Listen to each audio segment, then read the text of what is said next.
జాతీయ విద్యా విధానంలో భాగమైన త్రిభాషా సూత్రం అమలుపై తమిళనాడు కేంద్ర ప్రభుత్వాల మధ్య వివాదం కొనసాగుతోంది.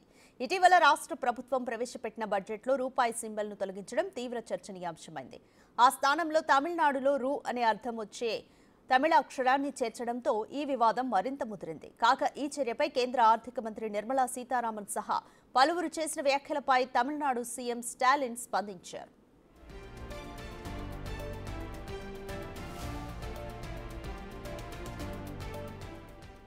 గతంలో ఆర్థిక మంత్రి నిర్మలా సీతారామన్ సైతం తమిళ రూ సింబల్ని వినియోగించారని స్టాలిన్ గుర్తు చేశారు. గతంలో ఓ సందర్భంలో కేంద్ర మంత్రి నిర్మలమ్మ స్వయంగా ఆంగ్లం రూకి బదులుగా తమిళంలోని రూ అనే అర్థం సూచించే అక్షరాన్ని వినియోగించారని తెలిపింది. మరి ఇప్పుడు తమ ప్రభుత్వం కూడా రూ అనే అక్షరాన్ని వినియోగించడం ఆమోదయోగ్యమే కదా అంటూ సీఎం స్టాలిన్ బదులిచ్చారు. ప్రస్తుతం భాషపై జరుగుతున్న వివాదంలో తమ వైఖరిని తెలియజేస్తున్నట్లు తెలిపారు. తమ మాతృభాషను రక్షించుకుంటామని భాషపై గందరగోళం సృష్టించేందుకు ప్రయత్నించాలనుకునేవారు కేంద్ర మంత్రి చర్యపైన మాట్లాడాలని ఆయన కౌంటర్ ఇచ్చారు.